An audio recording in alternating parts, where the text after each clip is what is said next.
One of the most widely respected hadith scholars and perhaps the most famous within the Sunni school of thought was Muhammad ibn Ismail Bukhari, the author of Sahih Bukhari.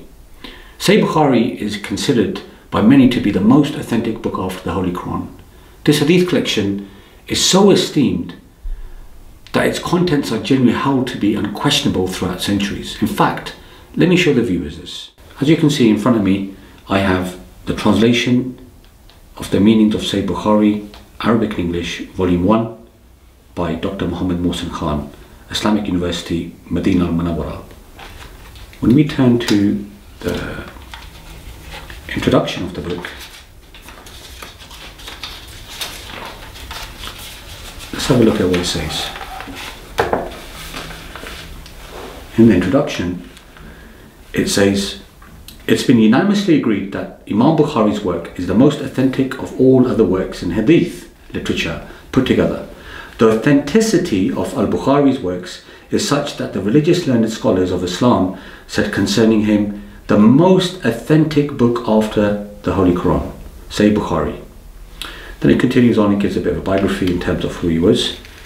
And if we look further ahead, it says, "Many stories have been told about Imam Bukhari and his struggles in collecting hadith literature. He travelled to many different places, gathering the precious gems," well, we'll come to see to that, "that fell from the lips of the noble Prophet, may peace and blessing be upon him. It's said that Imam Bukhari collected 300,000 hadith, and he himself memorized 200,000 hadith, which, to be honest with you, most of them are going to be pretty useless, as we will see, of which some were unreliable. He was born at the time when hadith were being forged, either to please rulers or kings, or to corrupt the religion of Islam." And you would, inshallah, see that most of those traditions he did learn were those traditions that were forged and corrupted. Nevertheless, now pay close attention here. "It was a great task for him to sift the forged hadith from the authentic ones. He laboured day and night, and although he had memorized such a large number, he only chose 7,275, of which there is no doubt about the authenticity." So there's no doubt about the authenticity. Now this is a part which I found a bit interesting. Before he recorded each hadith, he would make ablution and offer 2 rakats prayer and supplication to his Lord. Many religious scholars of Islam tried to find fault in the great remarkable collection of Sahih Bukhari, but without success.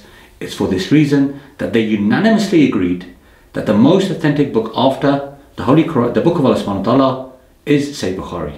From this we can conclude that this collection, Sahih Bukhari, is considered unanimously to be the most authentic book after the Holy Quran. But inshallah ta'ala, in this ongoing series on how Sahih is Bukhari, I will demonstrate to you the problem with these hadith, which are nothing but a product of fabrications, in which the aim was to extinguish the light of the message of Islam and to portray the Holy Prophet, may peace and blessings be upon him, as some feeble-minded clown, not knowing what he says, not aware of his contradictory traditions, and even a lunatic would laugh at it. But despite the efforts of researchers of the so-called followers of the Sunnah to eliminate these concocted and contradictory fabrications within the hadith corpus, they still exist in the most authentic hadith collections. And don't get me wrong, similarly Shia books are not safe from interpolations and fabrications either. However, the Shia admit that they do not have any complete authentic book which they deem Saheeh, except for the book of Allah subhanahu wa ta'ala, the Holy Quran. Now, as for the Ahl Sunnah, they agree when the 2 Saheehs, namely Sahih Bukhari and Sahih Muslim, are the most reliable books after the Holy Quran. In fact, they deem everything within this collection to be 100% correct. Due to that, I will now attempt to place in front of you a plethora of examples of hadith reported just in Bukhari alone, in which the sanctity of the Holy Prophet, may peace and blessings be upon him, has been attacked, and exposing some of the crimes and actions of those very individuals who've been idolized by millions of Muslims today by their own very Saheeh, or shall I say authentic hadith collections. So without further ado, in this series I want to primarily focus on just the contradictions found within Sahih Bukhari. So these shows will be extremely short. Nevertheless, they'll be full of information for you to go back and always have a look at.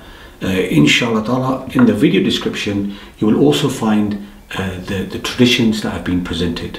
So let's turn to volume number 2. So as you can see, this is the translation and meanings of Sahih Bukhari once again, for the viewers to have a look at. And let's turn to hadith number, just bear with me a minute.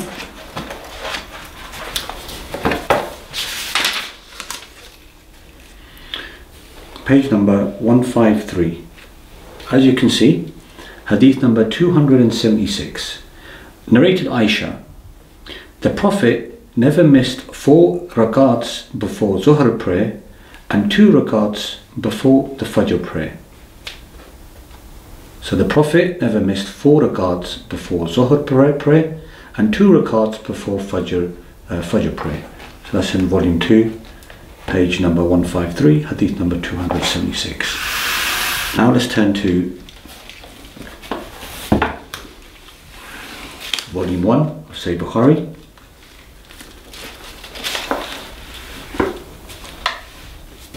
Page number 326.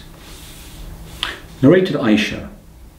Allah's Messenger never missed 2 rakats before Fajr prayer and after Asr prayer, openly and secretly.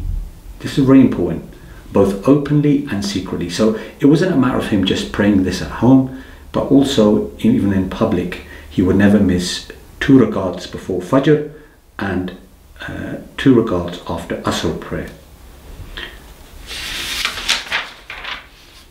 Now I want you to pay very close attention, viewers, to this tradition.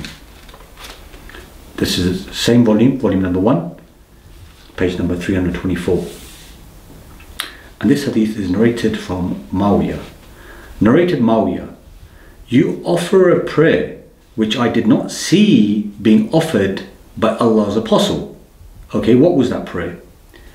When we were in his company, he certainly had forbidden, i.e. 2 rakats after Asr prayer, and obviously if he had forbidden 2 rakats after Asr prayer, then this is a complete contradiction into the words of Aisha, who previously mentioned that the Prophet would read 2 rakats after Asr. So this is the first contradiction that we come across from the so-called most authentic book of the Holy Quran. Don't forget to like, subscribe and share, and inshallah see you next week. Assalamu alaikum.